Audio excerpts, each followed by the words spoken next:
tegelikult sul on täna sünnipäev, palju õnne. Oi, suur aitäh. Aga selleks, et sa ka oma kingituse kätte saaks, mis me oleme sulle ette valmistanud, siis sa pead läbima väikese ülesande.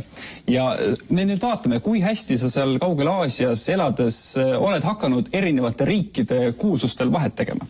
Me oleme välja otsinud 4 erineva riigi suured popstaarid. Sa ei pea nüüd ütlema nende nimesid ega täpselt elualasid, aga sa pead aru saama, kas tegemist on Hiina, Lõuna-Korea, Põhja-Korea või Jaapani inimesega. No, kui sa vaatad sinna poole, siis me kohe kuvame sinna esimese tegelase. Mis riigist võiks see tegelane olla? Ta tundub Lõuna-Koreast pärit olevat. Tundsid ära ka või? Ära nimepidi ei tundnud kahjuks.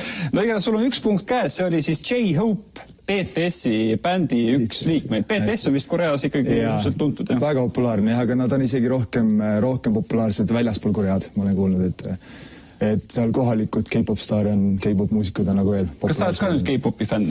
Tead, ei saa öelda, et olen K-popi fänn, aga ilmselgelt seda oli kuulda nii poodides käies kui ka riietusruumis.